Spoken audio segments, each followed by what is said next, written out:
And we got crushed. We got crushed because when we were looking at the prices, we realized that we can't afford these houses.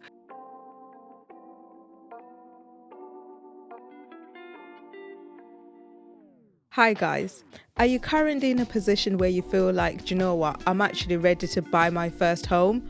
Well, we absolutely get it because we've been there and we've been through the process. Initially, when you start off, it feels like, wow, there's so much information out there, or maybe you may be finding out new things that you were not aware of, and you go online and you start searching, but you feel like, whoa, quite overwhelming because there's a lot of information out there about buying your first home and things that you can do. Well, today we're going to be sharing with you 5 tips that actually worked for us when we were buying our first home. Yes, these 5 tips are from our own experience and our own journey from when we bought our first home. We made some mistakes along the way. We had things that we had to learn, so many things to go through. And we just hope that these 5 tips will help your journey be a little bit more smoother and a lot quicker than ours. And this leads us to the first tip. The first tip is this: you need to know how much you can afford to buy, how much you can afford to get as a mortgage. Trust me, this will save you so much pain, so much time along your way. Because what happened with us is this: we wanted to buy a house. So we started to look at what's our dream home, what's the area that we'd love to live, how many bedrooms we'd love to have. And we got crushed. We got crushed because when we were looking at the prices, we realized that we can't afford these houses. And therefore, if you start off by saying, how much can I actually afford to buy as a house, you can actually start to look with some direction, with some ideas, and I guess some knowledge of how much you can actually afford, realistically speaking here. Because you might have every intention to live in a certain area, but you might not be able to afford it. You might have every intention to buy a house, a certain type of house, but you might not be able to afford it. Save yourself the heartache and the heartbreak as you're going through the journey and looking through Rightmove or Zoopla to only find that you can't afford the house that you really want. The way you do this is through an agreement in principle. Now, there's 2 ways that you can get this done. Number 1, you can speak to a mortgage advisor. They will do it all for you and they'll tell you upfront how much you can afford to borrow as a mortgage. Or you can do it yourself. It's quite simple to do. All you do is you go to each bank's website and you type in agreement in principle or mortgage in principle or decision in principle. All of those 3 terms really mean the same thing. It's getting an indication of how much you can borrow as a mortgage from that bank. Now, the reason why you go to different banks is because each bank will calculate that affordability in different ways. They each have different rules. So bank number 1 might say, we'll give you X amount, and then bank number 2 will give you a completely different outcome. Now, there are 3 reasons why an agreement in principle is important, whether you do it yourself or whether you go through a mortgage broker. Number 1, it gives you a realistic picture of how much you can actually afford to buy a house, because it tells you you can borrow a mortgage of this amount based on all the details that you give them, such as your income, your current debt levels, where you work, and all that kind of stuff. The second reason why doing an agreement in principle is great is because it does a soft search on your credit file. Now, a soft search means that it doesn't impact your credit score, but the beauty of this, it answers a key question. Is your credit score good enough to get a mortgage to begin with? No matter how much you save or how you feel or anything like that, if your credit score is not good enough to get a mortgage, unfortunately, you'll just get a big fat no when you make your application. The third reason why it's important to get one is because when you're actually viewing your houses, estate agents will usually ask whether you already have an agreement in principle of sorts. The reason why they ask this is because they don't want to waste time. They don't want to be talking to you when you're not even an eligible buyer, when you're not even somebody who can afford to get a mortgage. So it gives you an extra footing when you're viewing housing, but also it gives you an extra footing if you're making an offer. Because if you're making an offer on a property and you say to them, listen, I want to buy this house, I'm making an offer, I already have the agreement in principle from a bank to get the mortgage, you're more likely, I guess, to be seen in a better light than somebody else who doesn't have one, essentially. Now, the key thing to remember here is that agreement in principle is not a guarantee. It is simply an indication. It is an indication of, can you get a mortgage, as a quote, if you'd like. But it's a really good indication because of the soft search and because when you put in your figures, it gives you a very good outcome of, okay, this is how much you might be able to borrow. But it is still just an indication. It's not a guarantee. You will only have a guaranteed answer when you actually apply for the mortgage, which is done at the time when you have a house already, you've made your offer in, and you're ready to take the next step. However, despite the fact that it's not a guarantee, it is still a very, very good indication to have. Right, and that leads us on to our second tip because it's closely linked to what can you afford? What exactly do you want? It's so important for you to just take some time, just sit down and make a list of what exactly you want your house to have. Because if you start going out there to look, you can easily get swayed by anything. You look at a 2-bedroomed house and you think, oh, I like this one. You look at a flat and you think, oh, I like this one. You go into a 5-bed and you think, oh, I like this one. But really, you're not concentrating on what exactly you want because you've not sat down to really think about it beforehand. Think about maybe the type of house that you want. Do you want a semi-detached house? Do you want a detached house? Do you want a flat? Do you want a new build or do you want a pre-owned house? Do you want to be in the city or do you want to be in the outskirts or do you want to actually move from where you currently live to a completely new city? You have to sit and think about those things beforehand, and sitting down to make this list will actually really help you to make that decision and decide what exactly you want. Yeah, and this is actually quite important to definitely not skip this step. One of the reasons is because, like, when you're looking for a house, it's easy to just get mesmerized and to forget Yeah, why you're looking in the first place. Now, you need to really know, why is it that you want to buy a house? Is it somewhere to settle down? Is it somewhere that you want to buy and maybe rent out a spare bedroom? Is right. it somewhere that you want to buy and have your family over? What is the reason that you want to buy a house? And that will influence, I guess, the style of house that you're going to be looking for, Yeah. because you want to look for the house that meets your needs, not just a house that everybody has. So make sure that you understand this part, or you take the time to really make that list to say, okay, I want this house because of this, that, and the other. Therefore, for me to have this, that, and the other, the house needs to have these particular attributes and features within it.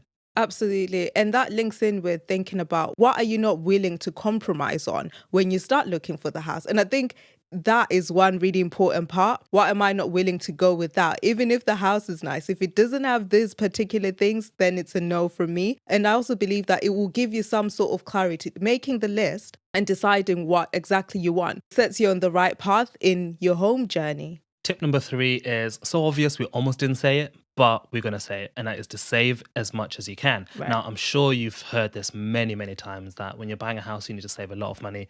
There's the deposit to think about, the moving costs to consider, there's solicitor fees and every other cost and fees that will come along the way when you're buying a house. But the reason why this is so powerful is genuinely because there are more things to pay for than you realize, and Yeah. there are more costs that will come up that you have no idea you even needed to pay for. This might even be the obvious. Yes, you may have a high deposit, a mortgage fee, a solicitor's fee, and all other fees that come along the way. But it might be in the other things that are not quite obvious. So, for Mm. example, in our case, we bought a house, and obviously we seen the house, we looked at everything, we were Yeah. happy with it. Only to realize that when we moved in, that the furnishing that we actually had didn't quite fit the house, and so we had to basically buy new furniture. Now, that's a cost that we didn't necessarily account for, but it is a thing to think about. That's absolutely right. Because another thing is, a lot of times people think, well, if I've saved the deposit, I've saved the moving fees and all these other things that happen before I move in the house, that's it. That's the end of the story. I'm good once I move in. But think beyond just the before. Think about what will happen after. There will be things that come up in the house as well that you might have to pay for. You might have to fix a few things in the house as well. So that also needs money. Don't just think about the pre-buying the house, think about the post-buying the house. And the other thing about being a homeowner, when you own the house, anything that happens in the house or breaks in the house or isn't working in the house, you're not running to your landlord. You are the person that's going to fix it. So also think about things like that and save a bit on the side for anything that may come up, any unexpected things that may come up, that is. Yeah, absolutely. But no matter what we're saying, the hardest thing to save for is still going to be your deposit. Right. So there's a couple of things that you can obviously leverage to give you a little bit of edge as you're saving up for your deposit. In the UK, we've got particular accounts that are provided to help you in this journey. So one of those is the Lifetime ISA. The Lifetime ISA is an account that you can save money into, primarily for two reasons. Number Right. one is to save for a house deposit. And number two is to save for your retirement, essentially. And the money that you put in there, you can't take it out unless for one of those two reasons. So if you know that you definitely want to save for a house deposit, you could leverage the Lifetime ISA. The reason why it's a bonus, or it's a good thing to do, is because of the bonus that you get. The government will give you a 25% bonus every year Yeah. for the money that you save into this account. The limit is that you can only save a maximum of £4,000, but still, that's £1,000 bonus that the government will Yeah. give you every year to boost your deposit Yeah. and to boost your money towards your goals. The second thing that's available to you are the help to buy schemes. So you've got the equity loan scheme Yeah. and the shared ownership scheme. Each of them works slightly differently, but the idea behind both of them is that they're giving you some helping hand, if you'd like, in order for you to buy a house, particularly if your deposit is small. So, for example, with the equity loan, you borrow some money from the government up to 20% as a deposit for that house. Yeah. It's interest free for 5 years. And then after 5 years, you either pay it off or you start paying interest on it if you haven't paid it off. But essentially, what that means is you've got an extra bit of money that you can use as a deposit for your house. The shared ownership scheme works slightly differently, where you buy a portion of the house. Say you buy 50% of the house and you rent the other 50% out. But again, both of these schemes are in place to help you, Right. to give you a little bit of boost as you're saving up for your deposit, because we understand that is genuinely one of the hardest things to save for, because that was the hardest thing for us, I think, to Yeah. save for. So tip number 4 is another one that you may actually think, well, that's really obvious, but it's so important, and it's to do your research. Like if you've never done research before, do it really well when it comes to your house, because once you've bought it, it's not like you can return it. To start off with, definitely do some research into the location that you want to live in. If anything, you have to really love or like where you live, because that's where you'll spend most of your time. So that's one thing that we did. We actually came to the area and we would just walk around. And that was actually really good because we actually got to meet some of the neighbors, and you get to have conversations with those people, and you can actually ask some questions like, what are the people like here? What's the area like? What actually happens in this area? What sort of interesting things do I need to know about? And a lot of the times the neighbors are quite keen to let you know what the area is like. And another important thing that you can do is to research the running costs of the house that you're buying. So I love Zoopla because it's good for this. Anytime that you're looking for a house, it will tell you things like how much the mortgage can be, how much the internet can be, how much the electric bill can be as well. So start doing your research as to how much the bills could be once you've moved in. I feel like it gives you a bit of an upper hand because you can actually start budgeting these things into your actual budget before you move into your home. So it's really important. And if you're someone who's buying a new build, for example, when you go do your house viewings and you're talking to the people at the site, like the site managers or the people that run the site office, have conversations with them about how much these things cost as well. They're really good at just letting you know like the type of broadband that people are using on their estate or how much things cost. So make sure you do in-depth research. It will save you a lot in the long run. Tip number 5 is for you to be very, very focused, but to also be very, very patient. Right. And let me explain. When you're looking for a house, you're literally going to be focused. You're going to be looking on Rightmove or Zoopla and everywhere you can, Yeah. almost all the time. Yeah. And it can be a very long journey until you actually find a couple of houses that you like. And if you're buying as a couple like we did, you find that there may be times where I'll find a house that Lindy doesn't like. Lindy Yeah. finds a house that I literally don't like.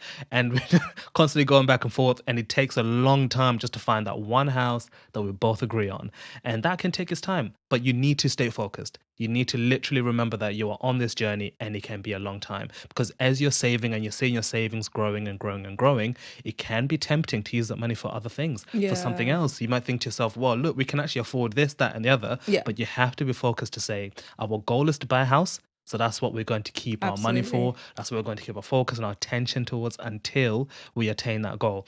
And then the patient side of things, well, anything can happen on this Right. journey. You could get distracted, things can come up, life happens, but you need to be patient. You might even find a house, make an offer, and it just gets declined because somebody else made a better offer. You Yeah. might find a house and be ready to proceed and be ready to go on, and something goes wrong with the searches or the mortgages pull out, whatever. Yeah. You have to be patient on this journey.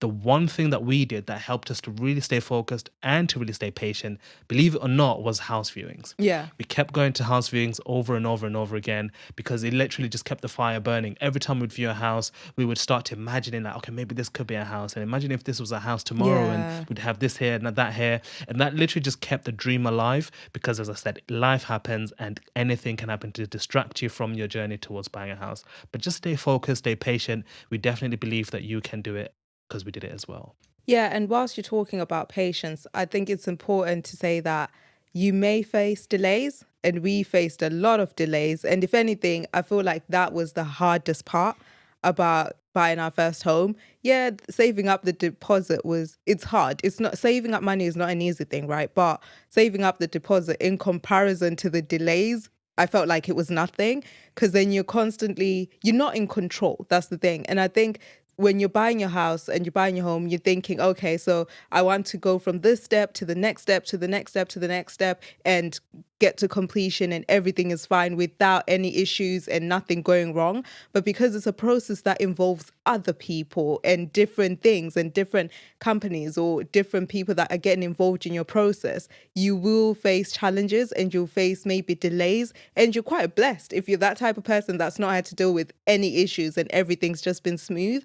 But you may be that person that actually faces a few things and a few issues along the way, but don't be discouraged. And don't lose hope. It will happen. You just have to be patient and you just have to keep reminding yourself your why.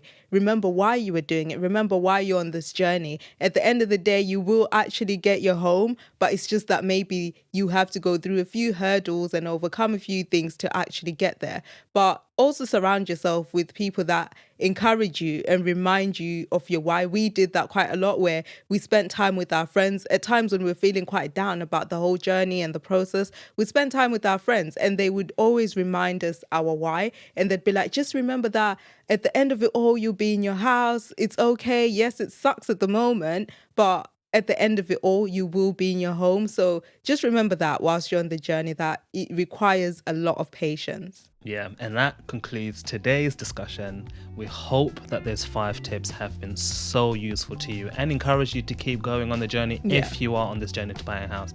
Now, one thing that we'd love to know is, how is your house buying journey going? And how have you found it if you've been through that before? What's the one tip that you'd live for somebody on this journey in order for them to keep going? Let us know in the comments if you're watching this on YouTube. But if you're listening on the podcast, feel free to jump over to YouTube and leave a comment on there as well. We'd love to hear from you. Absolutely. So make sure you subscribe to our channel. Remember to click that notification bell and hit the like button if you've really found this video useful, and we'll see you soon.